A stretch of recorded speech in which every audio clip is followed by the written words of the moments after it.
The first thing every new species learns at the Coalition of Worlds is a rule nobody ever writes down.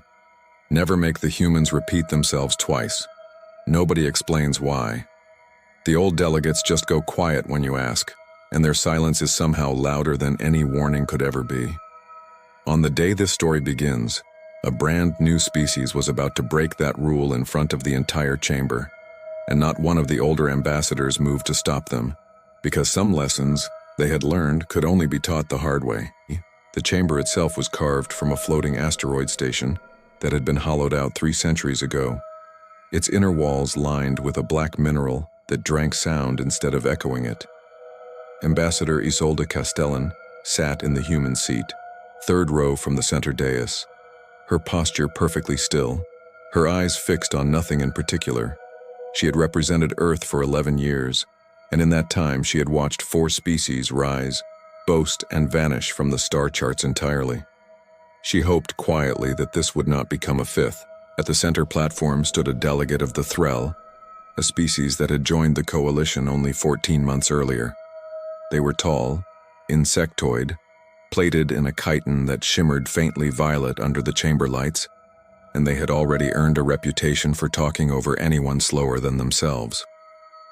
Today their spokesperson, a broad-shouldered specimen the translators rendered as Speaker Vor, was mid-speech, and every word out of his mandibles was aimed directly at the quiet woman in the 3rd row.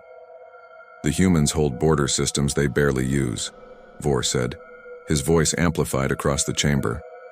14 worlds, untouched, unmined, undeveloped, while the Threll expansion struggles for a single habitable moon. This is not fairness. This is hoarding. He turned deliberately to face Isolde. Perhaps humanity has forgotten what it means to share. Isolde did not answer. She had learned over 11 years that the first insult rarely deserved a response, because the second one always revealed more about the species making it than the first ever could. She simply folded her hands and waited, and the waiting itself seemed to unsettle Vor more than any retort would have. Beside her, an old and heavily scarred delegate named Karthos Rel leaned close enough to be heard only by her. He represented the Mothkai, one of the founding species of the Coalition, and he had been on the council long enough that his patience for young species had worn thin decades ago.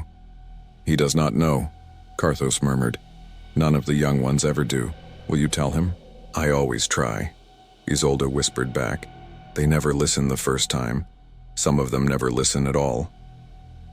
There was something in the way she said it, something flat and tired, that made Karthos glance sideways at her, as though checking whether she had already decided how this would end. Across the chamber, a Vexillari delegate seated near the rear rows quietly muted her own translator feed. A small gesture almost nobody noticed, except that Isolde did notice, because she had seen that same gesture made by a dozen other veteran delegates over the years, always right before something happened that those delegates already suspected was coming and did not particularly want translated in real time. It was a small detail, easy to miss, but it told Isolde more about how this session would end than anything Vor himself was about to say. Vor, unaware or uncaring of the exchange happening a few meters away, pressed on. "The Threll propose a formal resolution. Human border systems will be opened to coalition development, humanity's objections notwithstanding.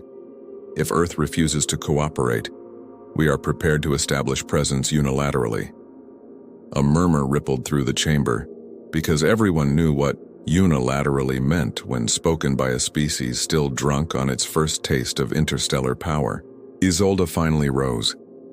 The chamber's black walls swallowed the sound of her chair sliding back, which made the silence that followed feel even heavier than it should have.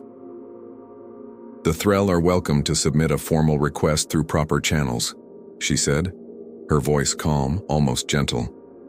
"Humanity has never refused a fair negotiation.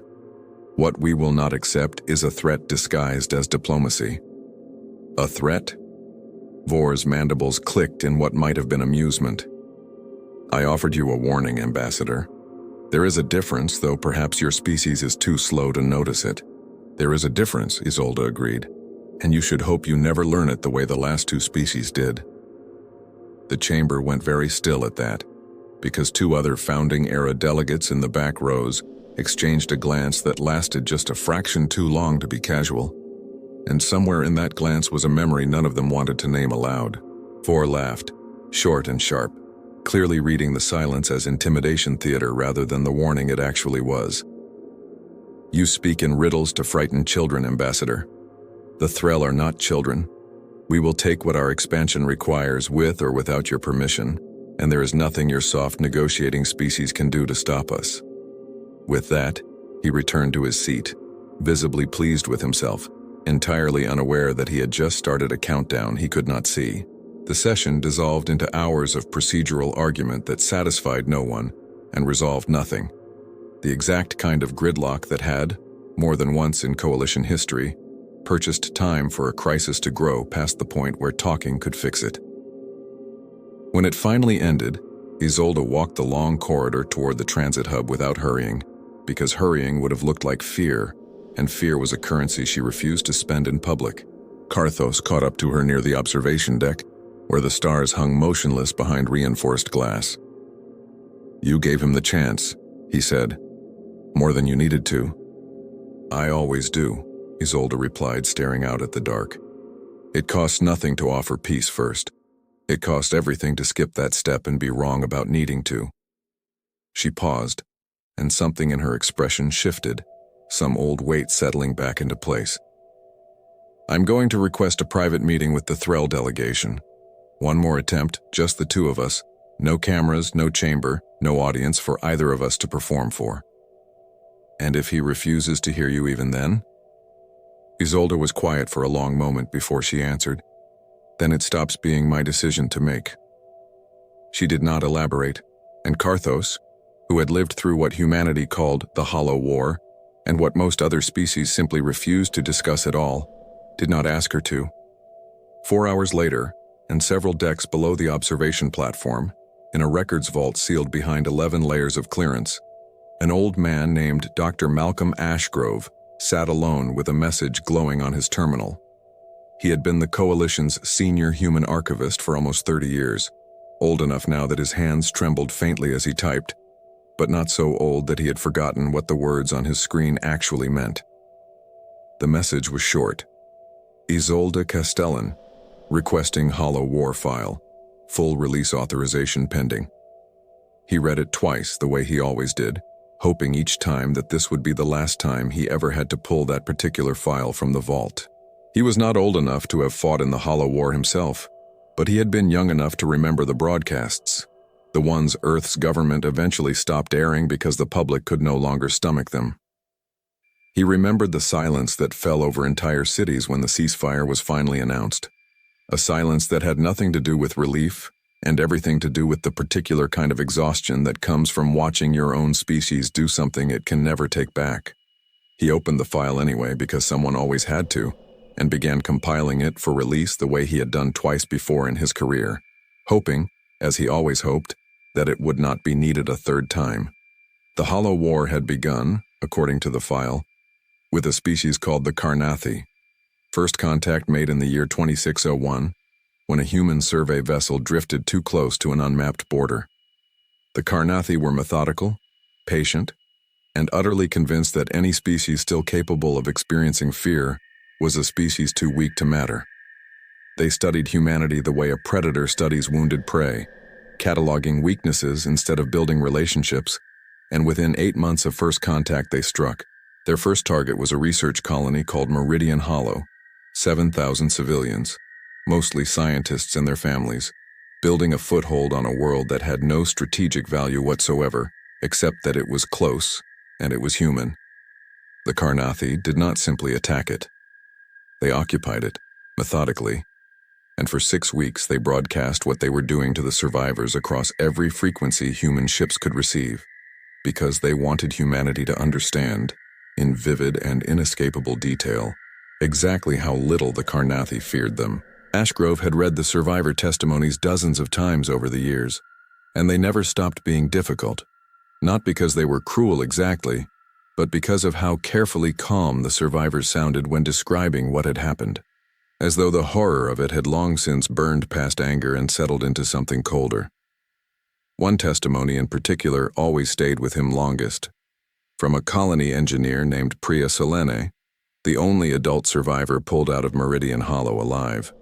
She had been kept conscious throughout the entire occupation, deliberately, because the Karnathi wanted a witness who could describe it afterward in her own words rather than theirs. When investigators finally asked her weeks later what she wanted done about it, she had given an answer that Ashgrove had never been able to fully shake, delivered in the same flat, controlled voice she used for everything else. She did not ask for revenge. She asked only that whoever decided what happened next make certain it never had to be decided a second time, for anyone else, ever again. That single line had reportedly been read aloud during the closed parliamentary session that followed, and more than one delegate who had been present that day later admitted it had done more to settle the vote than any military briefing that came before it. There was another detail buried deeper in the file, one Ashgrove rarely mentioned even in briefings, concerning the 6 weeks of broadcasts themselves. Coalition analysts who studied the recordings afterward noted something the Karnathi themselves seemed never to have understood, that every single transmission, however calculated to terrify, had also been carefully documented, time-stamped, and cross-referenced by Earth's intelligence services in real time. The Karnathi had believed they were breaking humanity's resolve. What they were actually doing without realizing it was building the single most complete evidentiary record ever assembled against a hostile species in coalition history, one that would later be presented item by item to justify a response nobody in that chamber would ever be permitted to call excessive again. Earth's government, faced with that broadcast footage and that survivor testimony, did not immediately declare war. That detail always surprised people when Ashgrove told this story at coalition briefings, because most species assumed humanity's history was one of quick, violent reaction. Instead, Earth spent 4 months exhausting every diplomatic channel available, sending formal delegations, offering ceasefires, requesting mediation from 3 neutral species, doing everything short of surrender to avoid the war everyone could already see coming. The Karnathi treated every offer as confirmation of their theory. They rejected 17 separate peace proposals, each rejection delivered with the same broadcast contempt as the last. And on the 5th month, they escalated again, this time striking a border outpost called Ashvale Reach, and taking 11 prisoners for what they publicly called observational research. 2 of those prisoners were later returned to human space, alive, specifically so they could describe what had been done to them, because the Karnathi had decided that fear, properly demonstrated, was the fastest path to human surrender. It was not. Earth's Parliamentary Assembly convened an emergency session that ran for 19 consecutive hours, and the transcript of that session, which Ashgrove had also read more times than he could count, showed a chamber divided almost evenly between those who still wanted to try one more round of negotiation and those who believed negotiation itself had become the greater danger. The vote that ended the session was not close. Proportional response was formally suspended. The objective authorized in its place had exactly 4 words attached to it: complete removal of threat. What followed lasted 11 months, and Ashgrove had never found a way to summarize it that did not feel, in some fundamental way, insufficient. Human fleets crossed into Karnathi space without warning and without demands, because by that point there was nothing left to demand and no one left who believed the Karnathi would honor an agreement anyway. They did not aim for surrender. They aimed for the complete, permanent, irreversible dismantling of everything the Karnathi had built. And they did not stop when the Karnathi began begging, because begging, by then, had come far too late to matter. By the end of the 11th month, the Karnathi Dominion, which had numbered in the billions at the start of the war, existed nowhere in the galaxy at all. There were competing theories about exactly how it had ended, theories that disagreed on method but never on outcome. And Ashgrove had long ago stopped trying to determine which theory was accurate, because the final classified pages of the file, sealed even from someone with his clearance, made clear that some details were never meant to be fully known by anyone outside the small circle who had authorized them. What Ashgrove did know, because it was the part of the file he was always asked to include in briefings for new coalition delegates, was the single line Earth's government had attached to the closed case file 30 years ago. a line that had never been amended or softened since. Humanity does not choose war easily. When it is chosen for us, we finish it completely. This is not a boast. It is a record of what has already happened, offered so that it never has to happen again. He compiled the rest of the file quietly, adding the newer material Ambassador Castellan had requested, cross-referencing it against the current Threll dossier. And when he finally finished, he sat back and allowed himself, just for a moment, to hope that this file would sit unread in some Threll archive somewhere and never be tested against real events. He had hoped the same thing twice before. Both times, he had been wrong, and some part of him, old and tired as it was, already suspected he was about to be wrong a third time. Before we go further into what happens next, a quick word.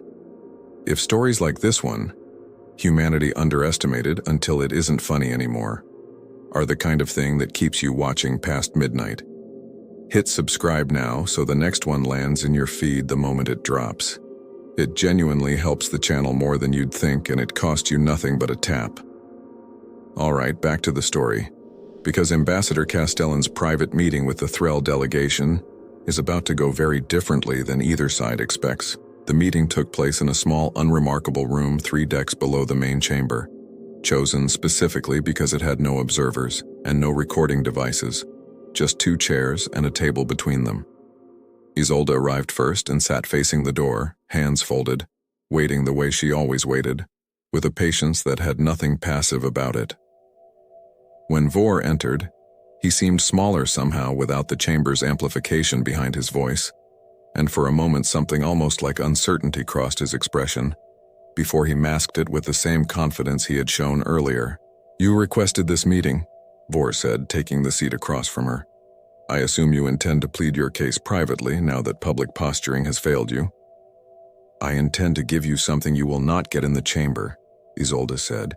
"The truth without an audience for either of us to perform for." She reached into a small case and set a data drive on the table between them, deliberately, the way one might set down a weapon to show it was not being used yet. 200 years ago, humanity encountered a species that believed exactly what you believe now, that our patience meant weakness, that our diplomacy was a symptom of fear rather than a choice. Vor did not touch the drive. "I've heard rumors about your hollow war, Ambassador. Convenient propaganda designed to frighten newer species into compliance. I do not believe in ghost stories." "I'm not asking you to believe a story," Isolde said quietly. "I'm asking you to check a record.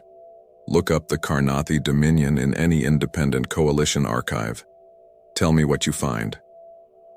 She let that sit in the silence for a moment before continuing. "You will find nothing, Vor, because there is nothing left to find. No colonies, no prisoners, no survivors who escaped to warn anyone. Just empty coordinates and silence where a species used to be. A story humans could easily fabricate to intimidate anyone naive enough to listen," Vor said, though something in his voice had lost a little of its earlier certainty. "Ask Councillor Threll, then," Isolde said. "Ask any founding species representative who was seated in that chamber 30 years ago. Ask them what they remember. I am not here to threaten you, Vor. A threat is something I would choose to do to you. This is a warning, which is different, because it is something you are already doing to yourself, and I would rather you stop before it finishes happening." Vor stood, some of his composure returning as he did, as though standing restored the height advantage he had lost by sitting across from her at all. "This meeting is over, Ambassador. The Threll do not frighten easily, and we certainly will not abandon a legitimate expansion claim because of a ghost story you cannot even prove." He walked to the door, then paused there, not quite looking back at her.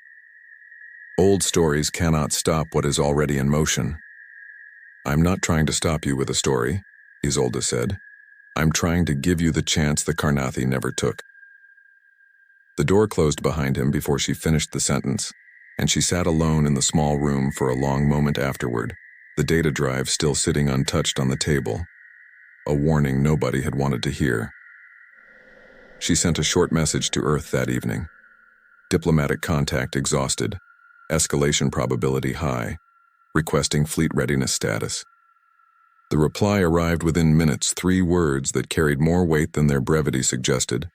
Standing by, Ambassador. 71 hours later, a Threll strike force crossed into the Pharaoh Corridor, a disputed stretch of space bordering 3 separate human mining outposts, and struck the smallest of the 3 without warning. The outpost, designated Halden Station, housed 43 civilian workers and had no military presence of any kind, because nobody on Halden Station had ever imagined it would need one.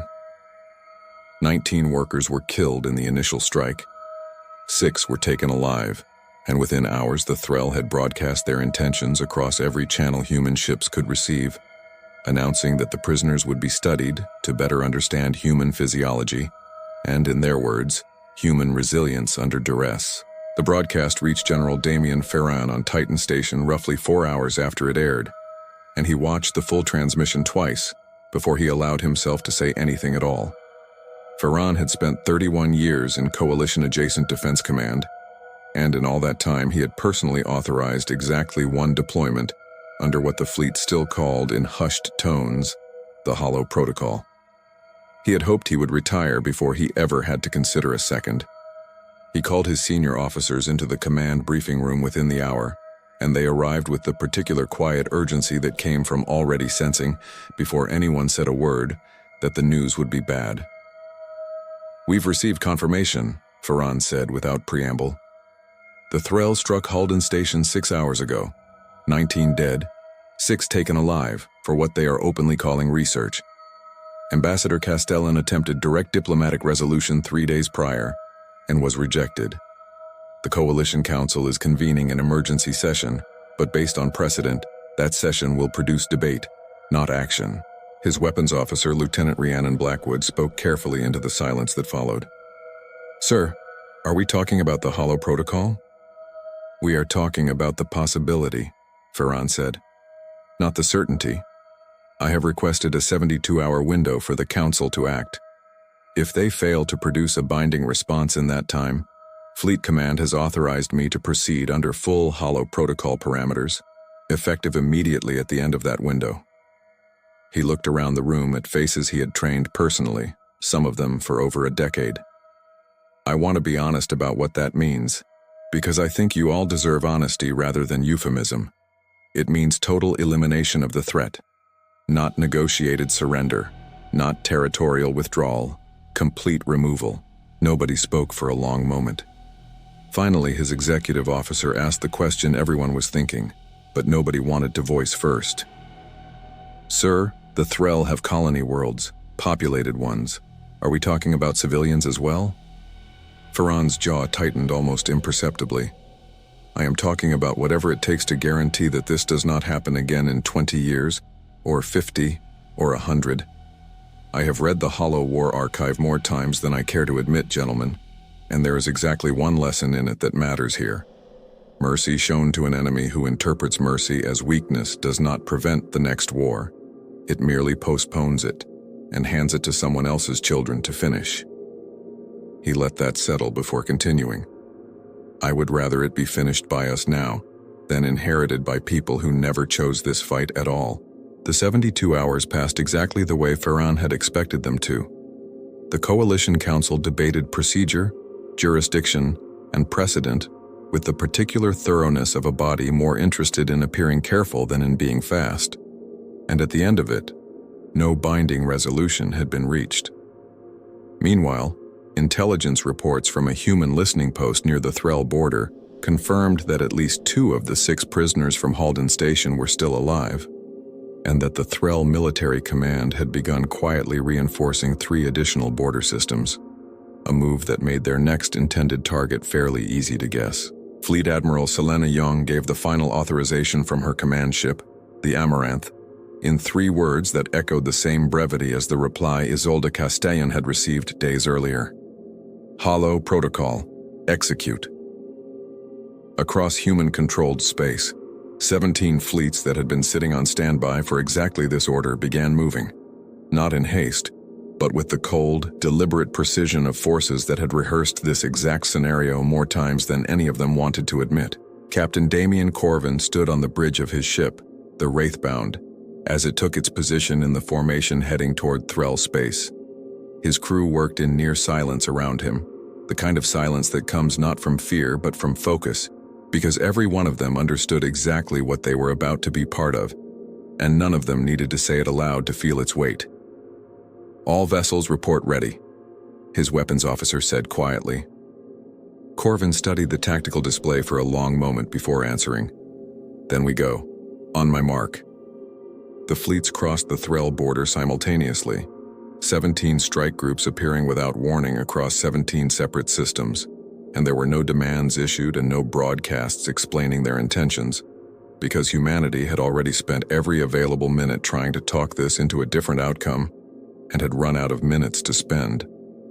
Threll military installations in the first wave of targeted systems were reduced to wreckage within hours.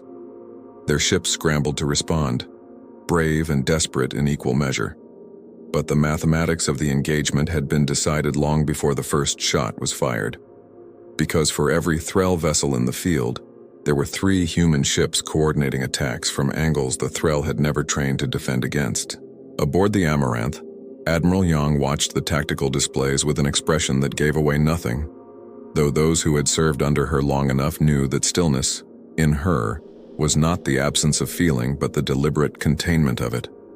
Her communications officer reported quietly that the Threll were attempting to open a channel. "Do not respond," Yang said.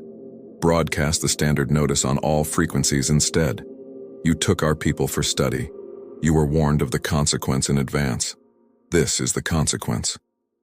The message repeated on every channel the Threll could receive, drowning out anything they tried to send in return. The first phase of the campaign lasted 3 days and effectively eliminated Threll military capacity across the border systems entirely. The second phase, which began immediately after, targeted industrial infrastructure with the same methodical precision, shipyards, manufacturing centers, and mining operations reduced to rubble in a matter of days rather than weeks, because the objective was never to force a negotiated end. It was to ensure there would be nothing left capable of starting this again in a generation or 2 or 3. When the Threll leadership finally understood the true scope of what was happening, they attempted evacuation. Civilian convoys streaming toward neutral space in the hope that reaching territory controlled by another species might grant them some kind of protection humanity would respect. Captain Corvin's fleet intercepted one such convoy near the Ashvale border, 26 unescorted civilian transports carrying families who had nothing to do with the decision to attack Halden Station. And for a long moment on the Wraithbound's bridge nobody spoke at all. His tactical officer, Lieutenant Yara Voss, looked at him and did not need to ask the question directly, because it was written plainly across her face. Corvin thought about the 6 prisoners taken from Halden Station, about the 19 workers who had died in the first strike, about every warning Ambassador Castellan had given, that had been dismissed as a ghost story by a species too confident to believe the ghosts had ever been real. "They will rebuild if we let this convoy through," he said quietly, more to himself than to her. "In 20 years, maybe less, and they will remember that mercy was available to them once, and they will call it weakness rather than the choice it actually was." He gave the order. Lieutenant Voss executed it, her hand steady on the console even as something in her expression made clear the steadiness was costing her more than it appeared to on the surface. Not every human aboard those 17 fleets carried out their orders without hesitation, and the record made no attempt to pretend otherwise. On the 3rd day of the campaign, a junior officer aboard a support vessel called the Cindermark refused a direct order to fire on what turned out to be a partially evacuated Threll research station, insisting the target coordinates be verified a second time before he would authorize the strike. The verification revealed he had been correct. The station had already been abandoned, and the coordinates on file were 11 hours out of date. Admiral Yang personally commended him for it in a fleet-wide communication the following morning, a small but deliberate reminder sent to every ship under her command. That precision remained the difference between what humanity was doing and what had once been done to Meridian Hollow, and that the line between the two was worth protecting even in the middle of a war fought without mercy. The war lasted 8 weeks in total, considerably shorter than the Hollow War itself, in part because humanity's fleets had studied that older conflict more closely than anyone outside the military had ever realized, refining tactics that had once taken 11 months to prove effective. By the end of those 8 weeks, Threll civilization as a functioning interstellar power had ceased to exist. Their colonies were abandoned or destroyed. Their fleets were gone. Their industrial capacity had been erased so thoroughly that rebuilding in any meaningful sense was no longer a realistic possibility. What remained was concentrated entirely on their home world, now surrounded by a human blockade that allowed nothing to leave and nothing to enter. Aboard the Amaranth, Admiral Young stood before the display showing that homeworld, a blue-green planet with 2 billion Threll still living on its surface, cut off from the stars they had once believed belonged to them by right. Her tactical officer reported that full sterilization protocols were prepared and awaiting her authorization. She studied the planet for a long time before answering, thinking, though she never said so aloud, about her own younger brother, lost decades earlier to a war fought against a different species that had made the exact same mistake the Threll had just made. "Maintain the blockade," she said finally. "No ships in, no ships out. They remain contained indefinitely, but we do not proceed with sterilization. We have made the point that needed making. That is enough." It was not mercy exactly, and everyone on that bridge understood the distinction, but it was the closest thing to it that the situation still allowed. The Coalition Council session that followed the ceasefire was, by every account, the most contentious in the organization's recorded history. Every species with a seat at the table sent representatives, all of them eager to witness how humanity would answer for what had happened to the Threll, and the chamber buzzed with a mixture of outrage, fear, and, among a smaller number of older delegates, a grim and unmistakable recognition. Counselor Karthos Rell sat through the opening arguments with the tired patience of someone who had watched this exact scene unfold once before, and already knew, more or less, how it would end. The council speaker finally called the chamber to order and addressed Ambassador Castellan directly. "You stand accused of committing genocide against the Threll species. Their civilization has been reduced to a single blockaded world. How do you answer these charges?" Isolde rose slowly, and for a long moment she simply looked around the chamber, taking in the anger and the fear and the discomfort on face after face, before she finally spoke. "I answer with the sequence of events in order, so that no one in this chamber can claim afterward that they were not given the chance to understand it," she said, and activated the chamber's central display. Images appeared, first of the attack on Halden Station, then of the Threll broadcasts announcing their intention to study human prisoners, then of the 17 separate peace proposals Earth had submitted over the preceding weeks, every single one rejected, then finally the private warning she herself had delivered to Speaker Vore, unheeded. "We did not choose this outcome first," she said. "We chose it last, after every other option had already been offered and refused." A delegate near the back of the chamber stood and objected loudly that pursuit into neutral space, and the targeting of civilian convoys specifically, went beyond any reasonable definition of self-defense. Isolde did not flinch from the accusation. "Yes," she said simply. "It did. We learned that lesson the hard way, a long time ago, from a species this council no longer even names aloud. Mercy offered to an enemy who reads mercy as weakness does not prevent the next war. It only guarantees it will be fought again later by people who never made the original mistake at all." She let the silence that followed stretch long enough for the weight of it to settle before continuing. "We showed mercy to that species once. 20 years later, they attacked us again, because they had learned that if they simply waited long enough, humanity would eventually let them try a second time. We are not willing to teach the Threll that same lesson." Karthos Rell rose from his seat then, his voice carrying an authority that came less from volume than from the decades of memory behind it.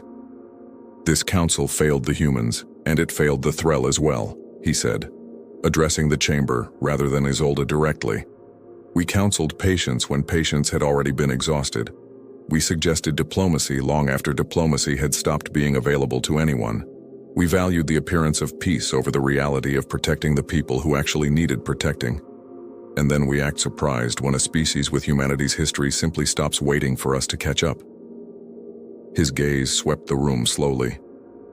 Every species in this chamber depends, in some quiet way, on humanity's restraint. We criticize their methods freely, and yet none of us offers to stand in the position they are so often forced into instead. We should ask ourselves honestly what we expect them to do the next time this happens, because there will be a next time, and pretending otherwise will not change that. A younger delegate representing a species barely 2 years into coalition membership rose near the end of the exchange and asked a question that silenced the chamber more effectively than any accusation had managed all afternoon. "If we had acted during those 72 hours," she said, looking directly at Isolde, "would this still have happened?" Isolde considered the question with the same weight she gave every question that actually deserved an honest answer rather than a diplomatic one. "I don't know," she admitted. "I would like to believe intervention could have changed something.